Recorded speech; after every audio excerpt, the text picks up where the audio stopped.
podcast is real. Here's your host, Grounded Geek. Hey everybody, it is time for the podcast is real. That's right. We've been away for a while. Seems like it's been forever, and it's been like a month almost since we had our last episode. I think my beard was a little bit even shorter than last time we were together, but it's been a while. But we're glad to be back tonight. It is Sunday night, 7 o'clock. That means we're going to geek out together with some guests, and we've got a great guest for you tonight. Really excited to introduce them to you a little bit later. But in the meantime, I'm going to bring in my colleagues, Utah and Aaliyah. Welcome back. It's been a while. How are you guys? Hi. Greetings, programs. Oh. Where did you come from? On another I came episode from of- your blood. So we've got Mr. DNA from Jurassic Park is Utah's Gizmo Corner. I don't know what to call it. He's now been Mr. DNA has now been immortalized as a Funko Pop. That's funny. That's cute. Clear head. He's got a. I mean, they did a good job in this one. I got to admit, I like Yeah. this one a lot. I like that. And of course, Fun. this celebrating the release of the last Jurassic World trailer. I know. Did you see that trailer? Yeah, pretty cool. And you know what? They're doing the whole let's bring the OG cast back, Yeah. a la Star Wars. It's the Force Awakens of Jurassic Park. Better, right? But let's do it right. Hopefully. Yeah. It looks like they're doing it right. I was super happy. I had a smile on my face as soon as I saw the original cast. Yeah. Same thing. Same. Like when I paused it on the shot that's all three of them standing there. And I'm like, this is what I've been waiting for. Like that's what I have been waiting for the whole time. Right. And to be fair, the Jurassic World, they've gotten their fair share of criticism. Especially the second one, I think, was not as well accepted as the first one. But they're entertaining. I mean, they've been fun. You know what I mean? Let's think about like the original Jurassic Park is a classic. It's one of the greatest, kind of like spectacle films. Back when they actually had midnight shows. Because this was back at Ohio State. We were in line. You're right. Was it 90 for showing Well, when was it? in Columbus? in the 90 something? In 94? 1990. Yeah, I don't remember. It was 94. I was born in 94. We actually made the 11 o'clock news because they had a live shot and we were like waving behind I vaguely remember. See, my memory I don't is remember gone. what I did like 3 hours ago, but I remember that. Right? The original movie was fantastic, right? It's just an absolute classic. It's a Spielberg, masterpiece. But then, Lost World, the second one. Of course, his daughter stows. I mean, it's just like they follow that trope of putting a child in trouble, and then the third one was even worse. It's like now, how did this kid get on the island? Oh, they parasailed and we got to go save him. It was a lot, but they're fun. Like they're still entertaining. Like I still kind of enjoyed them. Although I did kind of freak out a little bit when Mr. Noodle from Sesame Street gets eaten in Jurassic Park 3. That was a little much. Yeah. Do you remember Mr. Noodle on Sesame Street? You'd wear the little hat. It was on Elmo's World, right? Elmo would always talk to him. Yeah. He gets totally eaten in Jurassic Park 3. And I'm like, I can't show this to my children. This is going to be very, very obvious. Traumatic. Like there's no question. Oh, he's eaten. Yeah. He's eaten. But yeah, that one was good. And now Jurassic World is bringing it all back. And, I thought the first one was fun. Good times, right? I thought so. Second one was started to stretch the boundaries of like what I'm willing to believe. The second one felt like a cash grab. It's starting to, it was starting to get a little ridiculous. I mean, come on. Well, people say that about movies. Come on, every movie is a cash grab. Okay, fair. They're not making these movies because they're not making them just because they're art. They are art. Right. But they're not making them just because they're art tech. They want to make money. I mean, there's no question. That's why they're there. It felt really contrived. Yeah, it was a little bit much, but I don't know. This looks really kind of fun. It looks like it's, I don't know how they're getting where they are now. I'll be the first to admit I'm going to go see this one because of the original cast. That's it. I mean, that was it for me. I just want to see those characters and those actors together again. I mean, it's just when I saw Grant and Ellie in the tent, and I'm like, this is gonna be fun. And then Ian Malcolm shows up, and I'm like, we're in. Here we go. This is it. They all you got got to Jeff do is, Goldblum. yep, all you got to do is bring back, a couple of the kids. There'll be adults now, which they showed up in They showed Lost up in the World. third one. The second one, yeah. Right, they Ian Malcolm stopped- sees them briefly when he goes to Yes. get the mission from Hammond. And then But they yeah. stopped. Then the daughter opened the door just briefly. That was like her cameo. She opened the door, answered the door, and said, "Oh no, sorry." Something like and then that. closed it. I feel like I remember them talking on a stairway or something, but yeah, Yeah, it was just, something. it was a lame little cameo. But that would be kind of fun. I don't need to see the kids though. They were, they were great in Jurassic Park, but it still was that trope. It was like, oh my gosh, let's put children in danger, Right. and it just ratchets up the suspense, and it did. It's not wrong, right? We were worried for them in the kitchen, right? Can they bring Samuel L. Jackson's character back? Did he die in the? Yeah, he lost his arm at least. I don't know. Definitely lost his arm. I don't remember if there was if just funny you 'cause know you told everyone if there's to any hold on to proof the that the rest of him is dead. I don't know. I don't Told everyone to remember. Hold on to their butts. Somebody should have told him to hold on to his arm. Right? Yeah. Well, maybe if his arm had been holding on to his butt, like it wouldn't have gotten eaten by the oh, Velociraptor. man. Still have his arm. That's fair. Yeah. Good point. I started to say what if Newman came back, but he's Oh, dead he too. was definitely dead. I'm still waiting for one of these movies, one of them, to talk about that Barbasol can with the DNA in it that got buried on that island. Like that seemed like it was going to be so like the obvious. obvious. The sequel. That would be the obvious never way met- to do a sequel, right? Never been mentioned since. It's just lost forever. Oh, that's freaking. So it was weird. I hate those spray cans with the screw cups. That one escape room we tried. The whole reason we didn't escape was because of that damn spray can of whatever. Oh, We didn't. don't bring the escape room. Have you ever done an escape room, Aaliyah? No, I have not. We You were know what we're talking about, this though, right? Where you, Yes. yeah, we got to do This one. We close. should do one as a group. Like we Oh, should, Was somebody WGG? gonna have a GoPro on their head? yeah, we should Well, we should yeah, do that. We're gonna do it. We should do But it. we would have to very carefully edit it so we don't give away like secrets, or else they wouldn't let us do it. You know what I mean? But, but I've seen, Conan did one, so I mean they're able to do it without giving it away. So, yeah. Oh my gosh, that was so funny. Do you remember that? But yeah, we should try it sometime. It's good times. I was Good down times. for that. Yeah. So Like it's yeah. a haunted house. What else has been going on? So we're waiting on our guest. He is going to be arriving a little bit late. He was doing some He some works. yes. Well, he was doing his talent that he's going to share with us tonight. Actually live somewhere. So he's coming straight from there to spend time with us. So that's awesome. But in this past month, I've been binging like a lot. Like I binged a lot of shows.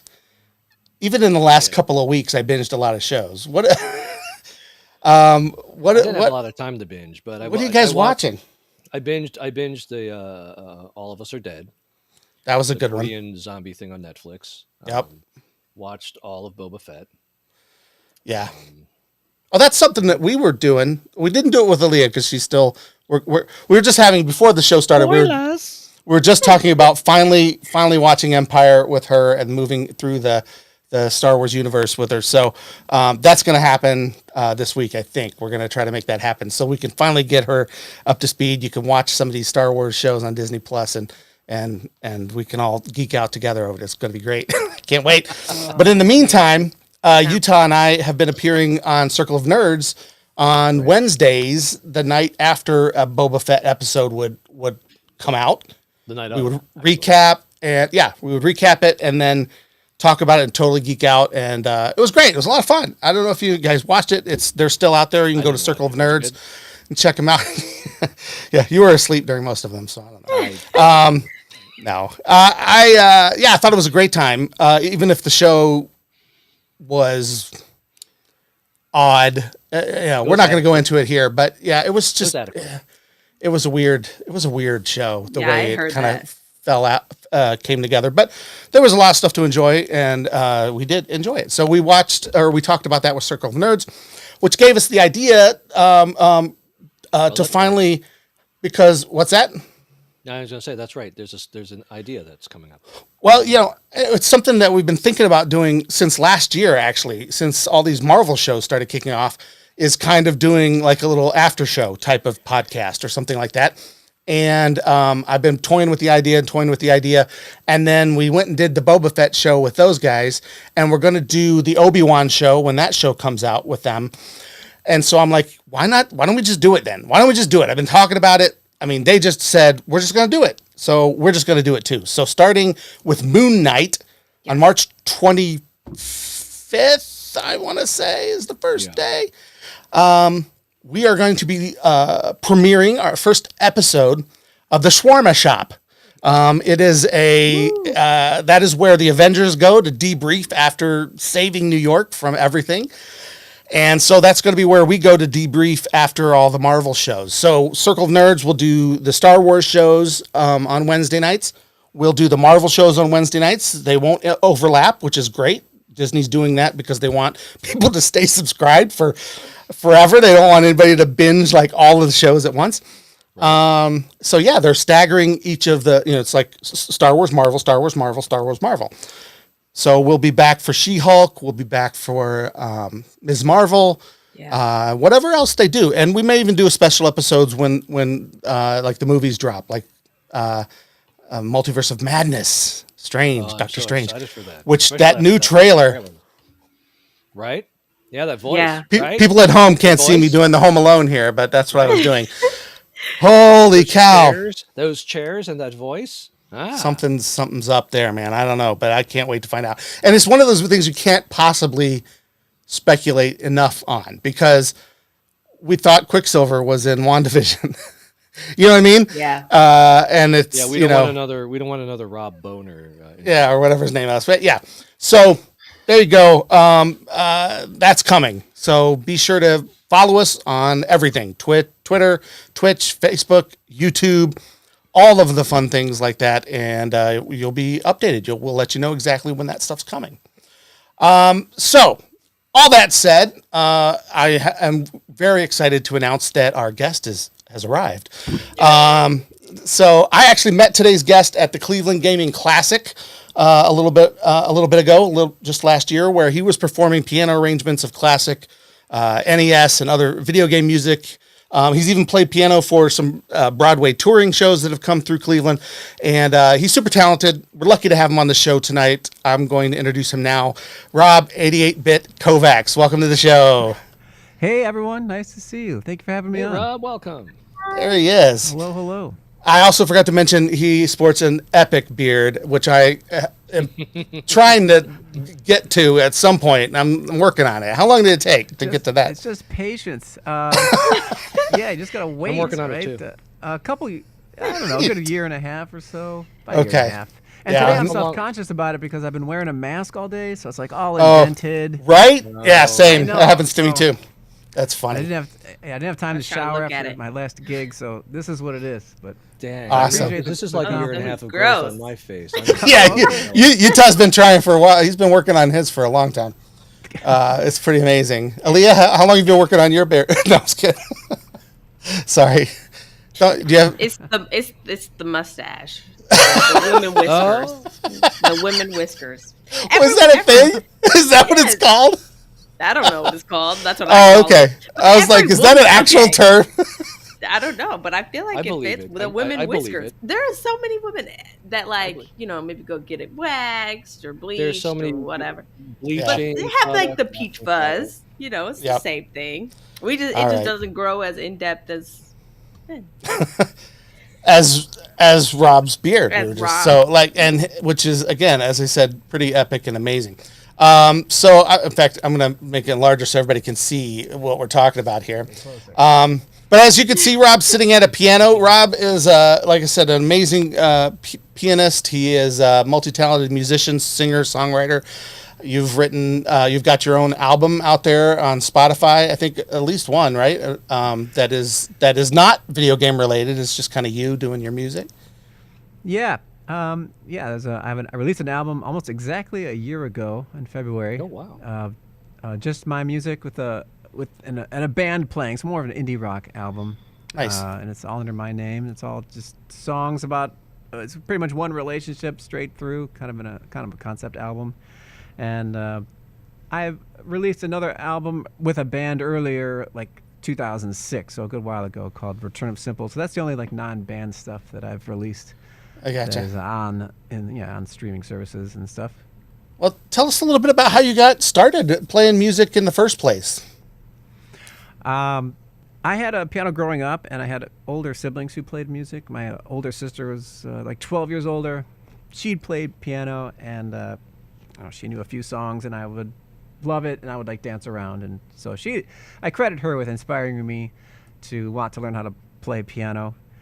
I also had an older brother who played drums, like loved prog rock, and would just jam out, and I would always be amazed by how he could just improvise and play. He's a lot older. He's 21 years older than me. The same parents and everything. So that's where my love of music came from. And mainly my two. I also had another brother who played guitar a little bit and a little bit of bass, and he played in a wedding band. So all three of them were, they played music to some level, and then that inspired me. So I tinker around on piano and make up little melodies, and they would teach me little things. And by age 7, started taking piano lessons, and really didn't really care for them too much. I wanted to play sports or play video games instead. But I did always connect with the piano, and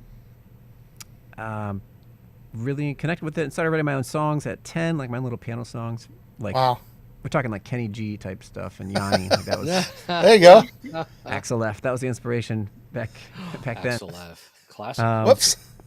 Yeah, and pretty early on though, around 10, I said this earlier. I did a short interview earlier. You're my second interview today. It just happened to be both on the same day. Oh my goodness, you're a hot commodity. Today it was just both of them today. And I remember I wrote my first like piano song when I was 10, and I was like, okay, this is what I'm gonna do. I'm gonna write music for my life.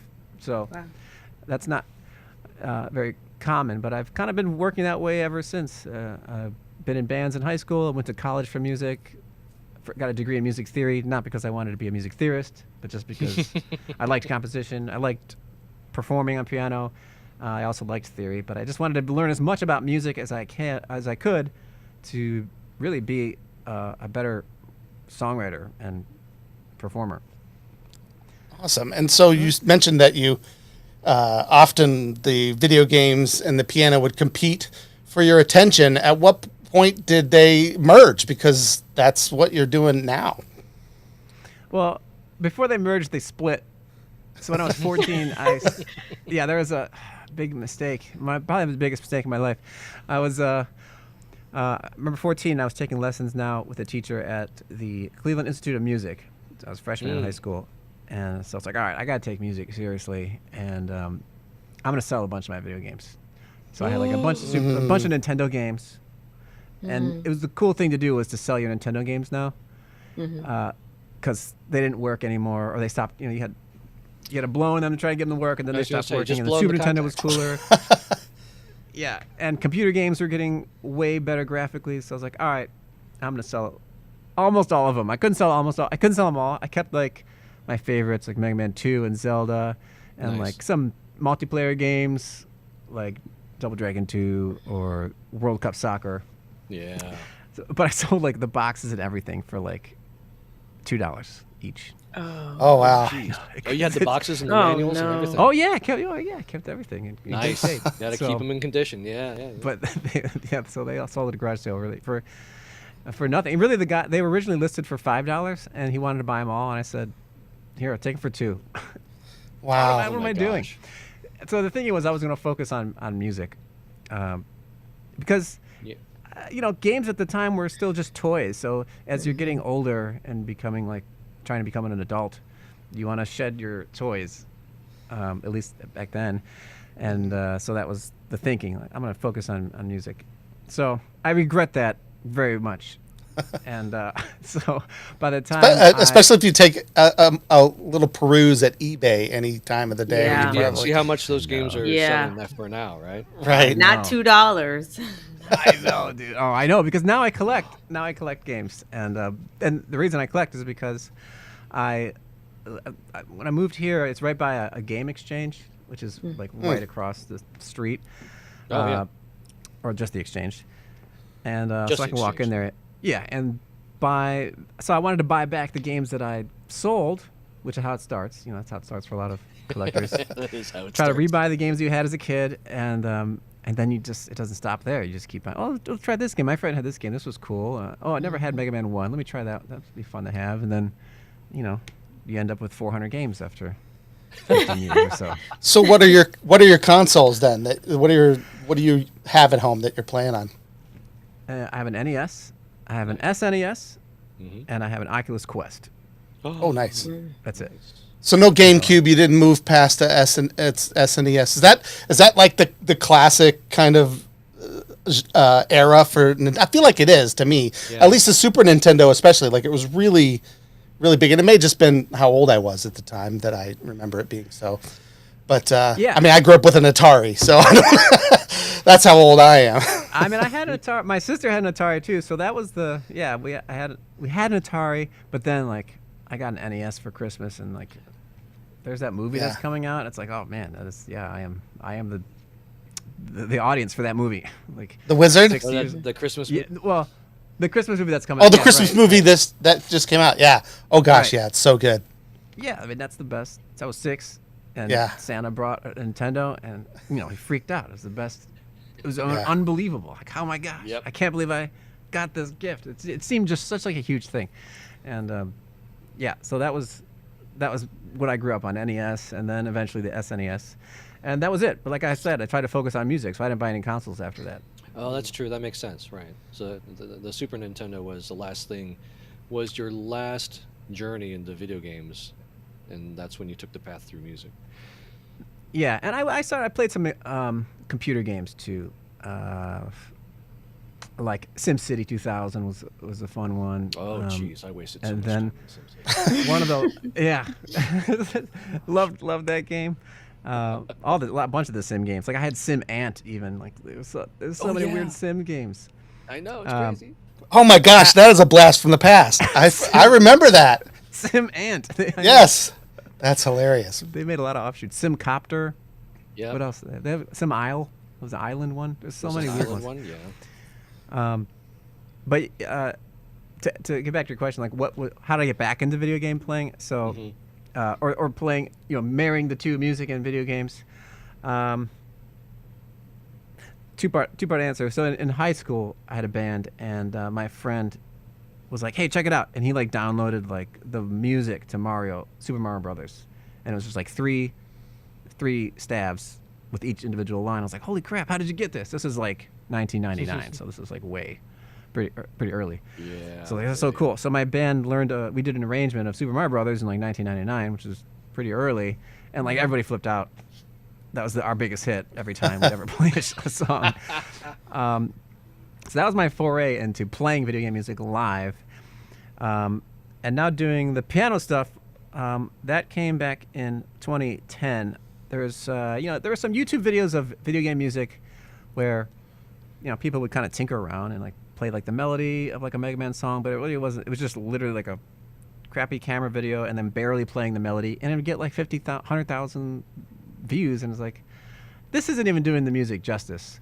Wow. So I want to try and really learn all the notes and try and play it on piano. So I started with Airman's theme from Mega Man 2. Nice. Great theme, written by Takashi Tateishi. It took forever to learn it because it is really difficult. It's music written for computers that wasn't intended for humans to play. Right. So it's super fast, and you have 3 individual voices that are just going tons of notes. So I uploaded a video to that in 2010, and that did decently well. I even got an interview with GameInformer.com. Oh, cool. Which was cool. I was like, all right, cool. So now I'm going to do the whole soundtrack, but it took a while.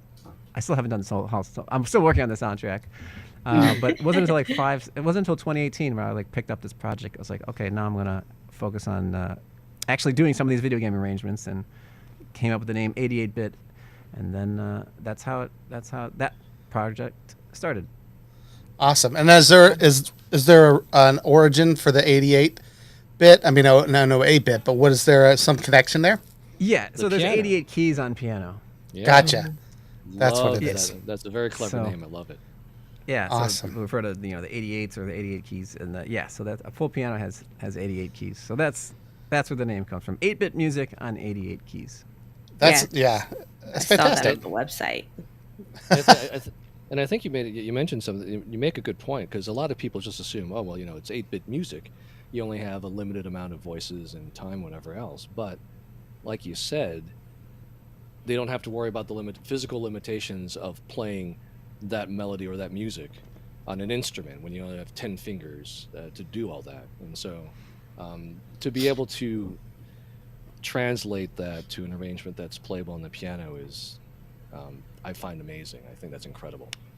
So Thanks. Yeah, part of the appeal is it's very virtuosic. Yes. To be able to perform live. I've watched and some yeah, of your videos. that particular. You've got some. I'm sorry? You've got some great technique. Well, It's thanks. just- Yeah, it has improved my technique trying to learn how to play this stuff. But just to mention on that, you brought up a good point. Like, yeah, that era of music, which is only recently people are starting to like pay attention to and actually study. There's a whole. It's called ludomusicology, the study of video game music. It's starting to become more popular. But that particular era is some of the first computer music that was like mass consumed. So computer music is music performed by a computer, and that's essentially what's happening in the early Nintendos and the early consoles. It wasn't until you got to CD-ROMs where music can be recorded. Everything prior to that, it's the computer chip performing the music live, technically. So composers, it was a unique time for composers because they, for the first time, didn't have to worry about human playability, like you just said. They can write notes as fast as they want. They could jump all over the place, as many octaves as they wanted. Didn't have to worry about the limitations of the instruments themselves. Yet they had other limitations. Like memory was the issue. So for the NES in particular, they only had 5 voices, essentially like if you had 5 robotic people that could do one thing at a time. 3 of them could make notes. 1 could just make like ksh, pss, ksh sounds. And then the other one was like what they call the sample channel. You would use, it was mostly used for like voices. Like, so if you ever played the game like Double Dribble, where it says like, double dribble, it's like really crunchy and sounds terrible, but that was the 5th channel. So really limited in what it was both limited and powerful in what they could make. And so they created some music that was unlike anything ever prior, and it's a very unique time in music history. So what you just described is interesting to me, and it makes me wonder. So when you go to do an arrangement for a song from a video game, like how does that? Is it all by ear? Do you actually break it down into the pieces that you find like the makeup of the song, like you just described, or how does that happen for you? That's a good question, because I don't do it all by ear because there's too much room for mistakes. So, for example, there's those 3 main voices. They end up all being like in the same. A lot of times they're in the same register, so they kind of overlap. So you might not be able to tell what voice is doing what. So I will get the NSF, or the Nintendo sound file. So all these ROMs have been digitized now. Yes. So you can get the ROM, and you can also download just the sound file. So I pop that into a program called FamiTracker. But you can't use just FamiTracker. You need another program called NSF Import. So anybody can do this, by the way. This is all free. You can download NSF Import and FamiTracker, and I love how he says anybody can do this. Anybody, yes. I can't do this, Rob. I'm just gonna. Anyone with a mouse can do this, or a computer. You can at least download these files. These files are accessible to anybody. So anybody can download this stuff. The next part is where it starts getting difficult. The performance part is different, but the transcription part, anybody, or the looking at the file part, anybody can do. So you download the file of the game. So you want Mega Man 2. You get the ROM from various websites. I like Zophar's domain, zophar.net. Get the ROM, or get the NSF, pop it into FamiTracker with NSF import, and then it shows you every channel and every bit of information that is in that file. So I can literally see what every note is. I can listen to and hear every voice soloed if I want, or I can compare 2 together. So that way I take that and I write it into notation, transcribe everything, That way, that gives me the most accuracy possible. Right. And then from there, I try to arrange it for the piano. But that's where I start hands. as far as transcription goes. So when you look at the NSF file, does it show it in three staves, or It's not notation. It's a tracker program. values? So Okay. it's like an eighth note. Something about this speed or about this speed.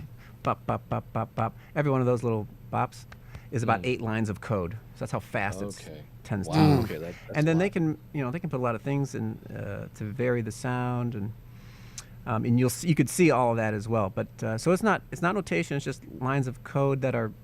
Now I the see. program allows you to understand it. So like Right. it'll say A and then nothing and then B. So, and then maybe whatever the next note is, G. Right. So you could see literally what every note is without having to have any sort of musical reading ability whatsoever. Wow. So I encourage And people then to do it if they want and to then- transcribe NES stuff.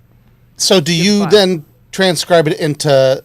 Do you actually write the music in like notation, or Yeah. how does that go? Yeah, then I use a notation software. I use Sibelius 6, because I don't like the new version of Sibelius. So I write it in notation software, all 3 voices, so that I have the notes. And then from there, I start to try and play it and figure out how to make all that work. Which finger and piano. which hand? Yeah, exactly. So the problem is you only have all 3 voices are often pretty busy. So the Right. problem is trying to get that third voice in there also. Yeah. Well, I mean, yeah. And again, I know nothing about playing the piano, so it sounds like you would need a third hand to be able to do that. But Well, You do a lot of stuff where you like hold one note and yeah. still move the other one. oh, Something like that. that's So you do a lot of awesome. that kind of stuff. So what has been what has been like your favorite music, video game music? What has the best soundtrack that you've worked on so far? That I've worked on. Ah. Well, for sticking in NES era, one of my that's so tough because they're all so unique. There's some Yeah. great ones. My favorite is this Marble Madness would be my favorite. Oh, Marble Madness is actually an Atari. It's actually an arcade game that was then ported to the NES. Arcade games has a lot more power to it, a lot more memory. This particular game was the first arcade game to use a Yamaha DX7 chip, so it was which is like FM synthesis. So think 80s, like so it sounded like fantastic. Tears for Fears, relatively Madonna, all those like 80s sounds. Genesis is the same kind of sound. So this arcade uses that sound, and the composers, Brad Fuller and Hal Cannon, wrote this music for this game, this abstract game. So Marble Madness, if you don't know the game, you just control a marble down this 3D isometric abstract world. You try to get from A to B before the time runs out. Yeah. Before the time runs out is the hard part. So most people don't Right. get past level 2, and you don't ever get to hear half the music in the game because it goes by so quick, or you don't get to the other levels. But the music is great, and it's so bizarre. There's no other game soundtrack that I've come across that is remotely like it. It's dissonant, it's jarring, there's Stravinsky references in there, or inspiration, nice. Ravel, there's a little bit of minimalism even, and just the sounds are all over the place.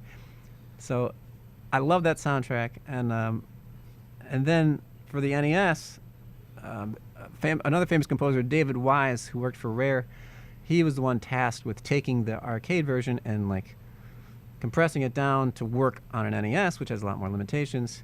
And he kind of changed some things and kind of made it his own a little bit too. So the combination of all that just ends up for like a really interesting soundtrack, which I encourage anybody to go check out. Both are cool. The Atari version, the arcade version is cool, and so is the NES version. They're both. The NES is what I grew up with, so I'm like a little partial to that. The NES is a little more sinister sounding. The arcade is a little more like circusy sounding, but they're both interesting, and I'm gonna go with that as far as my favorite retro soundtrack. Awesome. Go ahead, Aaliyah. You got a question, I can see. Yes. I've just been letting you guys banter. Because I want to take it back for a hot second. So What was the turning point for you? So you grew up, you played, had these influences in your life. You went to college. When did you, not necessarily decide, you already mentioned that you had, decided to take your music career very seriously, but when was that turning point of, oh, I could actually do this for real? Because like there's a lot of people, at least for my age, they're like, oh, that's not a real career or whatever. You got to do something different. But what was that point where you started getting these contacts for people, wanting you to? Does that question make sense? Like when did it become more than just a hobby? I guess is that kind of what because you're in college, right? You're studying. You said that you were in high school and you were taking classes at a university. So yeah, it was serious. But when did you start getting? When did you start realizing that people were actually interested in what you were doing, and your talent? It's kind of a loaded question, good question. I'm sure. But... No, it's a good question, and it's a good question. I mean, people were interested early. So there's that's kind of two questions. When did I notice people were interested, and when did I feel like I can do it? So to answer the first one I just said, early on people were interested. When I was in 7th grade, or no, even in school. So I wrote these little piano songs, and then I started doing the little talent shows at school, and my classmates really were supportive and really loved them. They thought it was super cool that I would write my own songs. And then I remember we did, each class presented something, their talent, and then they would pick their favorite ones or the best ones to go do it for the whole school. And I remember getting ready to play my song for the whole school, all grades, and like I've never felt this type of nerves in my life. I think this was about 5th grade, yeah. And just like, heart pounding out of your chest, and like I go to, get up and finally play my song, and then I finish it, and like just this huge applause, and like I loved that. That was just such, I absolutely loved it. And in 7th grade, I had about 9 songs that I wrote on just piano, and I made a tape of it and gave them out to my classmates, and people were interested in them. So I think from early on, I felt like people were interested in what I was doing, even that young. Mm-hmm. Even in high school, like people liked our band, our fellow friends liked the band. College had a band as well, and really connect with people. So I think all my life I felt like, okay, I've got the skill, I've got the talent, I've got something unique to say that does connect with people. When did I start believing it? That's a deep one, because there always has been self-doubt. Mm-hmm. And I'm always fighting the self-doubt. Yeah, and there's been waves of like successful periods and like dips where like, nothing's really happening. I feel more than ever now, though, that I've had a lot going on. The pandemic has really thrusted me. It's actually been really good for me personally. Forced me to kind of focus more, take a step back, and also kind of focus more on what it is that I really want to be doing musically. But the self-doubt is always there. My parents were very practical. They gave me a lot of opportunities as far as giving me the piano lessons and sending me to college and allowing me to go to college for music. But they really strongly encouraged, like, you need a backup degree. I got many arguments with my dad about, having a backup degree, where I was very vehement. I was like, well, if I get a backup degree, then I'll use it. Mm-hmm. I don't want that. Right. I believe that I can. I believe that I can achieve my dreams and goals. The message that I heard was, you can't. That was the message I heard from my parents, and I understand as an adult, I understand where they're coming from. That like they just don't want to see their son struggle, because absolutely, they didn't know any musicians or anyone in that field who would be successful, so that they just didn't want to see their son struggle.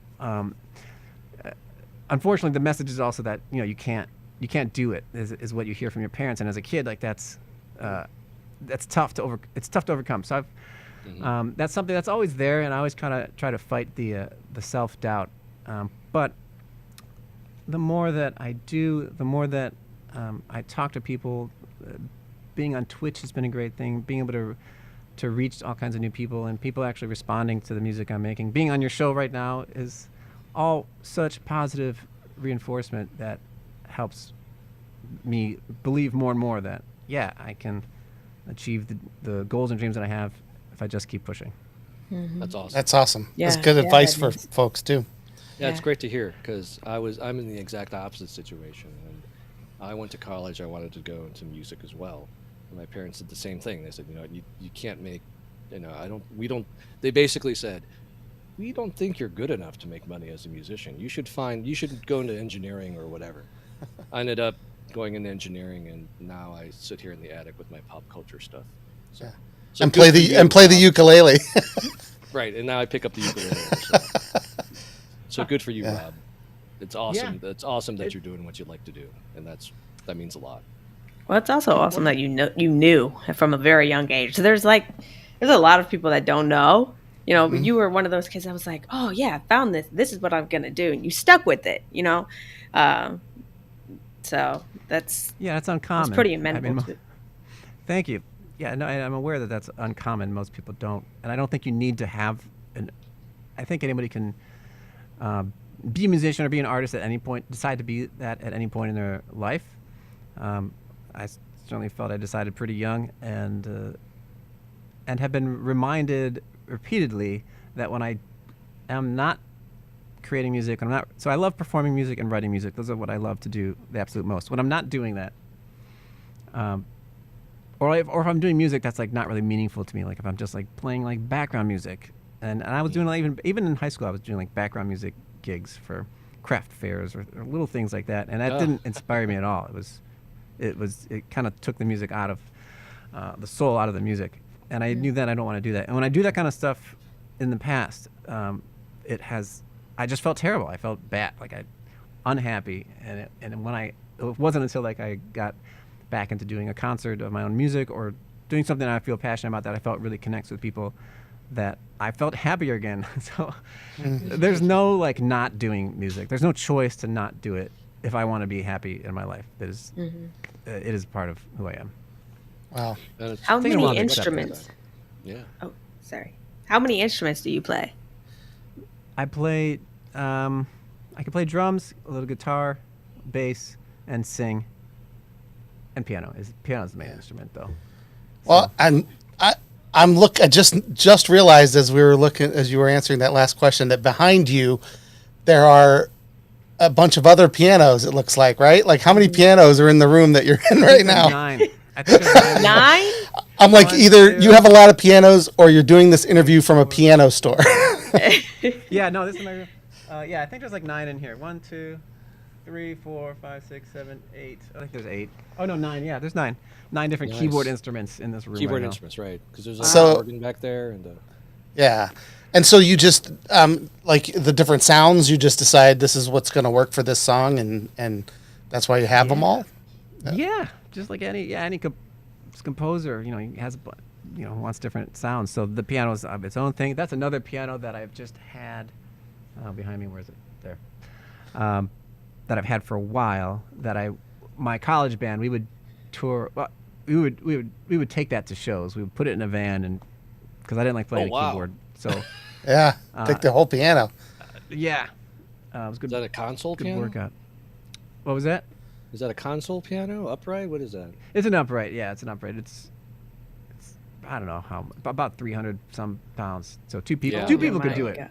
And we put it on like a dolly. But yeah, all the different you get. There's a synth over there, a Prophet 5, which is from the 80s, which is just such an awesome sound to it that you can't obviously get with a piano. That's an organ, which is of course different sound. There's a Rhodes, an electric piano above that, or next to that, and then a Yamaha DX7 is above that. Then there's a toy piano, and then behind my head is I can't think. It sounds like an accordion. I can't think of the name of what that is right now. But But it's yeah, not they an all give accordion. different sounds and more That's- things to record and make sounds with, have fun with. So you took an entire upright piano on the road because you didn't like to play the keyboard. Is it because, I mean, I know like a lot of electronic keyboards, they don't have the same feel of the keys, like the pushback that you're getting when they're hitting strings. And my son has started playing the keyboard a while ago, and we ended up buying him one that has that kind of like a force feedback kind of thing to make it feel more like a piano. Is that why you preferred having the actual upright with you? Yeah, essentially. And keyboard sounds have gotten a lot better since the 2000s. Since those days, yeah. But there's still a limitation that can't be replicated can't be replicated on a keyboard, which is there's a limit to how loud a keyboard can get. So there's MIDI is 128 possibilities, which seems like a lot. But once you hit, but it's not too. It's pretty easy to get the ceiling to hit 128. So once you hit 128, that's as loud as you go. So you can't push it any harder. But piano has no limit. So the band was called Return of Simple, and we played with a ton of energy. And anytime I played with the keyboard, it was just the energy would top off, and I didn't like it. So I wanted to have limitless energy. So piano, it's a lot harder to mic and actually get the sound good and stay in tune. There's lots of other issues with it. The tuning alone. But energy-wise, you can't beat it. Yeah, that's can't replicate it. Now you're go ahead. Preferred piano brand? Is there a particular brand of piano or manufacturer that you like the sound and feel of, or? Steinway's the best. There's no comparison. Wow. Yamahas are close behind. Bosendorfers are close behind too. Yamaha owns Bosendorfer now. This is a Boston piano, which I love the sound. Okay. And Boston is designed by Steinway, but manufactured somewhere else by a different piano maker. I think it might be Youngchang or Kawai. Yeah, I'm actually not Chinese, sure. right. So don't. Yeah, it's made somewhere else, and it's not the quality of a Steinway, but I do love the sound. But if I could afford it, a Steinway would be a brand new Steinway would be what I'd get. Yeah. Well, you're sitting at the piano here, and I know you said that you might play something for us tonight. Do you want to go ahead and do that now? Yeah, I'll play something. What do you got for us? Choice. I could play. You know What'd you say? Castlevania? I'm kidding. I mean, I could do Castlevania. Yeah, I could do a bunch of things. I could easily do that. So, yeah, why not? Do you really want to hear Castlevania or? Sure. I was kind of half joking, but I do enjoy the music. It was one of my favorite games on the NES. So. I'll do Castlevania 2. Did you have that one? Yes, I did. All right, we'll do Castlevania 2. So, I mentioned earlier that I was working on the Mega Man 2 soundtrack, and it got stuck because it was so hard. And then a couple years later, I had a student. He was like, "Hey, I want to learn Bloody Tears," which is this melody.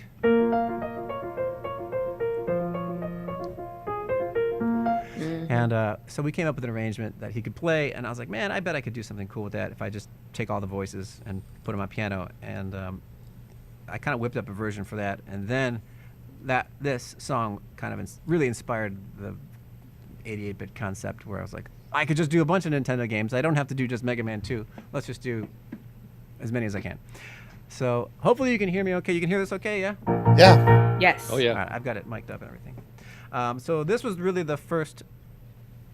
one of the first songs this was the song that kind of inspired the whole 88-bit thing. This is Bloody Tears from Castlevania 2 Simon's Quest, composed by Kenichi Matsubara.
That's it. Wow, that was crazy. That was so good. That was great. That was Oh my amazing. gosh! Oh, was thank great. you for taking me back to my. Oh, that was so great. That was fantastic Thank hearing you. it like live. You know, just something so visceral about hearing live music played versus even just a recording of that is just not the same. That was fantastic. Thank you so much. Well, thank you. Love live Thank music. you. Love Yeah. live music. Yeah, it's something you else. know, you mentioned hearing that song live. Like if I played the original version for my parents or for example, they're not going to respond to it. They're not going to. They don't like. They're not going to respond to the blips and bloops that people even like. I will because I grew up with it. But unless you play the game, you might not respond to that. But also the volume is it's pretty much the same the whole time. Whereas with the live instrument, you just get another level of energy that brings new life to this music and hopefully connects with more people that wouldn't necessarily connect with it had they not played the game. Right. No, What is your- totally. It's amazing. Aaliyah, go. Sorry. No. I'm just gonna gush. So I'm just gonna shut up now. What is your favorite song to play? I'm sorry if you already said this, but Oh, it's kind of been changing. I still love to play Airman from Mega Man 2, which is one of the first one I really ever did. Yeah, that's a but good one. lately also Final Fantasy VII main theme. So that's not NES. That's PlayStation. That's PlayStation. Wow. I did an Still a arrangement good of that. song. Yeah, it's such a good song. I've never even played the game, to be honest, because I don't have a PlayStation. But The whole soundtrack for that game. the soundtrack's pretty- gorgeous, and that Yeah. theme is Yeah. so moving, even if you've never played the game. The theme Right. is just gorgeous. You're absolutely right. So I did an arrangement of that for a Mega Ran album. If you know Mega Ran, he's basically Yeah. the king of nerdcore. Yep. And he wanted an arrangement of that for his Black Materia remake. So I did an arrangement of that, and then released it also on my own, and that's been one of my favorites to play. Wow. So I noticed that you don't have any like sheet music in front of you. Like, do you have all these memorized now at this point? Is that basically how it works? I have a lot 'Cause of that- stuff memorized. That blows my mind even more. that Well, yeah, that I was think so he had his complicated, eyes and it's closed. all up here. Yeah. My eyes were open for that, but because I have to do a lot of jumping, There's so I some have to see jumps. for that one. well, you see Those. pianists, they get so into it. Their eyes are closed. It's like, are you sleeping up there? What's going on? Yeah. It depends on what you're playing. When you have a lot of jumps like that, you need to look. Yeah, but you want- if it's all kind of right here, and you can feel it, then you can get away with not looking. But that I'll look at. So most of the stuff I've committed to memory. Some of it I'll start to forget if I haven't played it in a while because it can be very complex. But all my concerts are all from memory. So if I end up doing a lot of conventions. And I feel as a pianist, you should be performing from memory no matter what. And you see classical Absolutely. pianists; they all perform from memory. They It's all don't put memory, sheet yeah. music up there, because essentially, if you don't remember it, you don't know it. If you need to use music as a reference, you don't know it as well as you could know it. Sure, it's okay to play from music sometimes, but if you're going to do a concert, if I'm going to do a concert, I'm going to do it from memory, unless I'm doing something that's like song request based, where like, okay, I'm not going to have hundreds Right, all and of thousands of songs memorized. I might use a reference. But if I'm going to do a concert like this of my own arrangements, then yeah, it's all going to be, I want to know it as well as I possibly can, and that means I have to know it. I have to remember it. Do you And- bring it with you just in case, like the sheet music, or do you No. just no? No, Don't even give yourself that unless option. I've Then you'll use just like the degree. it's If just he like gets the it, he'll degree. use it. You So Right. No, yeah. I have it here when I need to relearn stuff, but no, I'm not. So even if like you forget something, and that happens, like you have a mistake or a memory slip, there's lots of different types of. There's several different types of memory that you're working with. There's your oral memory, which is just remembering how it goes, which we all have. Like when you sing along with the radio, that's using your oral memory. So that's pretty strong with most people. So if I forget like some notes, or if I lose a pattern, then I can kind of hum along, at least kind of get the melody and keep the music going, even if it's not exactly what's right. Then of course you have your kinesthetic memory or muscle memory or procedural memory. So remembering what it feels like and then remembering the pattern. So if that goes, then you can, again, that's kind of the first thing that will go. You can use your other memories, long-term memory, like knowing the theory. So I know this stuff, usually I should, pretty well, so that if if one memory fails, I can rely on something else to keep the music going. Now, you mentioned doing conventions. That's where I actually heard you for the first time at Cleveland Gaming Classic. And while we were talking there, you told me about and introduced me to a virtual reality game that you're scoring now, right? Tell us a little bit about that. Oh man, I'm so excited about this. So this is a game called StrayLight, StrayLight, one word. You can wishlist it on Steam. It's for VR. It's going to be on every platform. It'll be on PlayStation VR. That's kind of what we're waiting for the most. We're waiting for certification from PlayStation, but it should be on everything else. Oculus Quest, Oculus Rift, the Vive, and all that stuff, in the Index. And it's basically a space platformer where Real fun. There's this abstract world, and I compare this game to Marble Madness, similarly because you try to get from A to B. You're in this weird abstract world, and there's weird obstacles in the way, and you just try to kind of fly through space using sort of like a grappling mechanism that you swing and connect and fling yourself from node to node, and it's just an incredible experience in VR because you feel like you're flying. Yeah, and I did get a chance to play it. I would almost even compare it to like being Spider-Man a little bit, like as Spider-Man in space. Which kind of makes me think that Spider-Man is not as realistic as I would hope, because that was really hard. And I noticed someone, Tiggs in our audience, said StrayLight Level 2 is really cool. I wouldn't know. I wasn't very good at it. But that's me. I don't have the kind of coordination. But it was really, really interesting and amazing. And just you're using the little controllers to like shoot your grapple or your web, if you will, as Spider-Man. And then you pull yourself towards and through hoops and different things like that. Yeah, it's pretty amazing.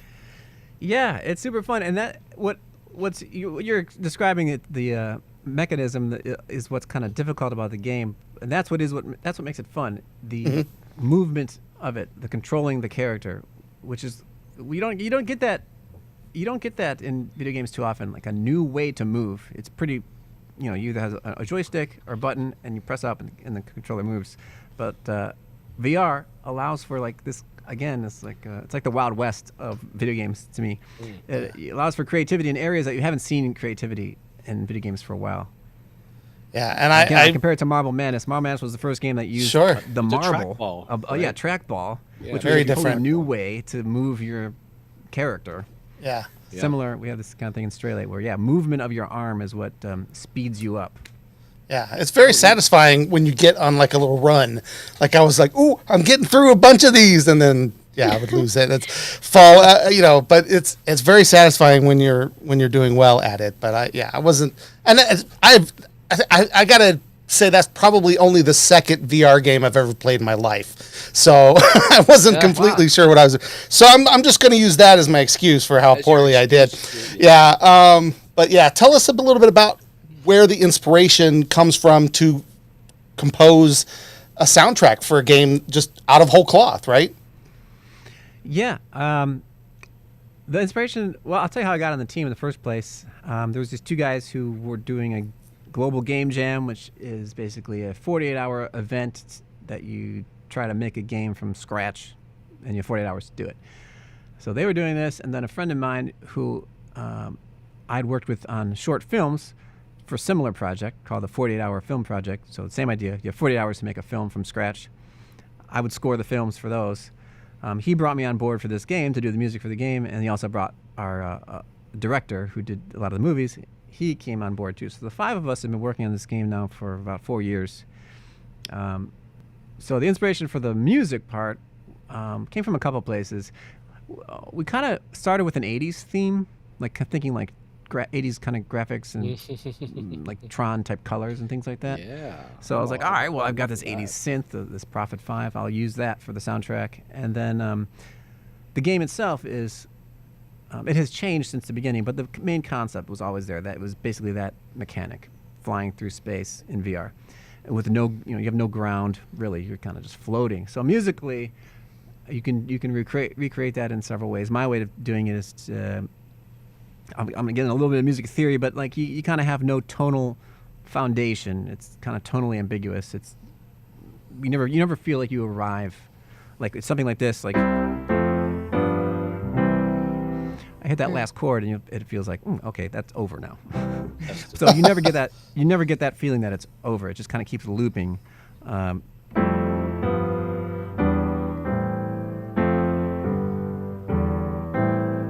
Something like that. That just kind of goes in a circle. That's a basic example of how you can take that concept. So that's the main inspiration for almost the entire soundtrack. Just abstract music. I can pretty much do whatever I want. Nice. And so that's been inspiring. And it's all synthesizers, so that's also something new for me that I've never tried before. That's really cool. And so they can find out more about that at drblock.com, right? Yeah, Dr. Block without a K. Yeah. That's the name of the game company. drblock.com. Or you can just type in Stray Light on Steam. And you'll find it there. Right. Too. Is it on early access right now? Or? There is an early access version. You can, so we've made a lot of updates since the early access version came out. Mm-hmm. We are hoping for release. We haven't made an official announcement yet, but I know when our release is, so I can't say yet. But it's this year. It'll be out this year, so you can wish list it for sure. And you have no idea when it'll be available on PSVR because I do have an idea. Oh, okay, good. Oh, we're hoping for this April. year. We're hoping for April. Yeah. Oh wow. That's what we're hoping for. Yeah, that's coming up fast. Yeah. Well, then I'm gonna have to come over Utah because I don't have VR. I don't have PSVR. I don't have an Oculus yet. I want to get one because I like the fact that you don't need a computer for the Oculus. Right. Yeah, same. I will say the Oculus Quest and Quest 2 is the best way to play this particular game because you don't have any wires. It's just all that's the contained. thing. Okay. That's exactly why. And you end up getting turned around a lot. So it's fine with the wire too. You just have to be somewhat aware of it, just like any VR game. But it's really fun to not have to worry about that. And the Quest 2 is the way to play it. Okay, well done. I guess I'm just going to... Now just got to convince Karen. Well, I guess we got to get an Oculus. Rob Kovacs said I had to get one. It's documented and it's live. That's right. Rob 88-bit said to get the Quest 2. So I'm on it right now. Well, Rob, it's been an absolute pleasure having you on the show, and it's just amazing. Your talent is just something else. And I mentioned at the beginning, I saw you on Facebook that you had you were playing when Wicked was in town, right? How did that come about? I want to ask that first because I almost forgot. I've done so many different types of gigs as far as a piano. If a piano is involved, I've probably done it at some point. So I've been doing musical theater for years, and I've always kind of wanted to get more into like the Playhouse Square stuff. When I lived in New York City for a bit too, and I never played on Broadway, but I got to like shadow on Broadway. But basically, I got to sit in the pit and watch and kind of see how it goes. So that was pretty. I did that twice. Once was actually for Wicked too, so that was pretty awesome. That's awesome. Yeah, so I got to see kind of how it works, and that was just really helpful. So I'm in the union. You have to be in the music union to be able to play these shows, and there aren't many people. There aren't many seats. There aren't many people who get a chance to do it. Right. So I've been in the union for years. I've done other things, and finally got a call to do my first show right before the pandemic. I did White Christmas was in town, so I did that for a week. Nice. That was November 2019, and then pandemic hit. Then there were no more shows, and then this is I think the first one back, or one of the first ones back, that had some local players in it, and the contractor knew me and he gave me a call to do this show, and I was one of 2 local keyboard players. There are 4 keyboard players in the show. 3 of them tour. Wow. So I played keyboard 4, nice. And then our other local guy was the sub for key 2, which is really the harder of the 2 jobs. Like I got to play my part every show and get very good at it. He had to come in just a few times, but he's also done that show like 10 times. Like he's done it for years, so he knows that book cold. That's interesting. So yeah, it was an awesome experience. I will say. I had no idea that's how it worked. I just assumed everybody that was there is on the bus and touring together. I had no idea that occasionally they pulled in local. Yeah, it local depends on the musicians show. It depends on Depends on the the show. show. So like Hamilton, everybody tours. Yeah, they don't mess with Dear Evan Hansen, everybody's touring. But Yeah. shows like this, Wicked that's a mix. The drummer tours, but like the trumpet player is local. Yeah, Interesting. a friend of mine, Bill Schaefer, does that sometimes too. Oh yeah, Bill Schaefer. That's right. Yeah, he was the. Oh, you know Q2 Bill? sub. Oh yeah. And Bill was playing tonight at Jesus Christ Superstar. He I was was, gonna or I don't know say, if he he played had tonight, just- but he was the sub for that too. He had mentioned he was going to do some stuff for Jesus Christ Superstar, so I was excited for him. Bill is an incredible player. He's he's what I aspire to be. insane. Yeah, he's really insanely talented. Such a great sight reader. He can. I can't even. Yeah, it amazed. His sight reading skills just amazed me. I was just like, Same. you haven't played this, Yeah, but this he is just this picks is it up and starts going, huh? Yeah. I worked with him on a local production of Chitty Chitty Bang Bang, and I was like, how did you? Oh. You said you didn't know this before? How? Wow. Yeah, man, he's insane when it comes to sight reading. He's so good. Wow. Yeah, he's a machine. Maybe we should We get did him a- on the show too. Yeah, he's great. We did a show before the pandemic. We did Mamma Mia. I was playing. There's 4 keyboards in that book show too. So I had Yes. one part and he had his part. And one day we just like before the show just like took a look at each other's parts. And he sat down in front of mine. I was like, yeah, here's a more difficult one that I had to practice a little bit. And he just nails it. I was like, God damn it. Like right there. I had to work on that. I played keyboard. I played keyboard for Mamma Mia, and You played keyboard 4 for Mamma Mia? Nice. I Oh, wow. did. Well, I mean, it was just for a local community theater production, but it was fun because they needed a keyboard 4, but I was also ensemble in the show, but I also moved some sets. So they were all picking my on me goodness. because I did like all 3 phases of musical theater that show. Wow. Yeah. Really. Wow. It was What fun. theater though. was that? It was at Cassidy Theater in Parma Heights. Okay. Oh yeah, that's really close to me. Yeah. That's So, awesome. Yeah, I don't think I'll ever do that again. I can't even imagine how that works. There was to a do- lot of running. There was a lot of running around. I didn't really get a break because I was either playing or moving something or changing costumes. So. Oh my but goodness. it was enjoyable. It's a good time. I enjoy theater. So That's cool. That's awesome. You play musicals because that's not an easy gig, by any means. it's fun. It is. Yeah. Fun. It's It is difficult fun. but fun. Well, again, so yeah, I was getting ready to close it, but then I had to ask that, so I'm glad I did. But we are grateful that you came to be with us tonight, Rob. It's just absolutely amazing. I want to make sure that you have a chance to tell everybody how they can find you. I've got up on the screen right now is your robkovacsmusic.com, and your social media is at Rob Kovacs Music. What can they find there? They'll mostly find my album, and they'll also find some like press that I've written, some articles that have been interviews or things that have been written about me or the album. They'll mostly find that at robkovacsmusic.com, and some socials. If you want to connect with me outside, other places to find my music, Spotify is great. Yeah. So yeah, there's the 2 projects. There's both Rob Kovacs, and then there's 88-bit. You can find that on Spotify as well. More stuff's on YouTube because not everything is releasable on streaming services. That's a whole interesting. That's a fascinating copyright topic What a about mess. old video What a game music. mess. It is. It's not. Yeah, it's so weird. It's not even considered like music necessarily because, like I mentioned earlier, it wasn't recorded. It's performed by it's code, so it doesn't So, fall in the same yeah. laws. So Interesting. unless the weird. company actually released the soundtrack separately, it's very difficult to actually release it legally, Yeah. technically. So It's like the laws didn't. The laws haven't caught up with the technology yet, and so yeah. It's- So YouTube's a great spot. You can also find me on Twitch. I've been performing a lot on Twitch lately. Twitch.tv/Rob Kovacs. I stream 3 days a week. Currently Tuesdays at 2, Thursdays at 6, Saturdays at 10 p.m. And that has been a lot of fun. I've been on the front page this past month in January. That was Wow. crazy. congratulations. Yes, thank you. congratulations. Yeah, I'm so lucky to have had that opportunity, and that was awesome. So those are the main places: Instagram, Twitter, Twitch. Those are the main ones. Yep. You And I've can got also go the to 88bitmusic.com. I forgot that. That's that's the one I have on screen right now. And your social media for that is at 88bit on Twitter, but then you add music.com on Instagram, right? So it's like if they want to follow you on both. Music on Instagram. like I said, I almost had I had 88-bit music almost everywhere, but now I'm trying to get like just 88-bit, but because that's what I use as the artist name. So Twitter, Sure. I managed to get just 88-bit like recently.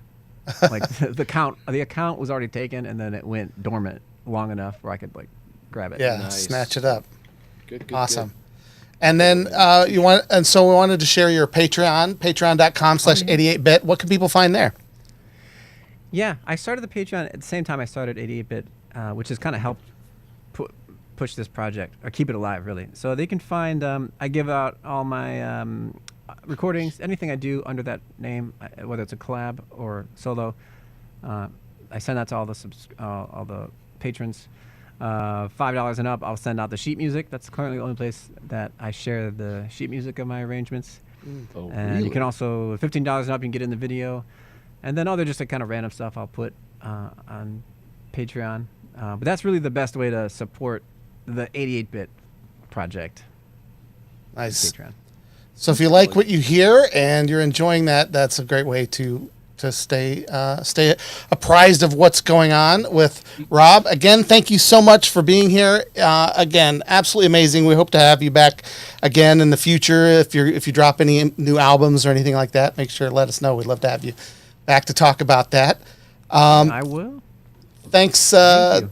So thanks to Utah and Aaliyah for being here. Next week we've got Mellow Brown. Yeah, Mellow Brown is he's a writer. Has stuff on Stars, Apple TV, but he's currently writing for the Blade Runner prequel series comic book. So I can't wait to talk about that because I love Blade Runner, love that world, and this guy's getting to play in it. So we'll be back next week, same time, same place, which would be 7:00. Sorry, you can hear me looking for my button. Same place, right here on YouTube, Twitch, Facebook. We'll keep doing it on all three of those. Make sure you follow us to keep apprised. And we're at World Gun Geek pretty much everywhere. We have a Patreon too. You can join that. It's World Gun Geek at patreon.com. Yeah, Utah is our only patron right now. We just, we haven't been pushing that very much. I'm getting much. It's such a value. I'm getting He gets to be on the show. How cool is that? right. That is not one of the perks. I want to make sure to make that clear. But we might feature you in a 90-second Geek Rant or something like that. So make sure to check that out. And we'll see. The song ended because I was we were joking around too much. Thanks again for watching, everybody. We'll see you guys next week. Have a great one.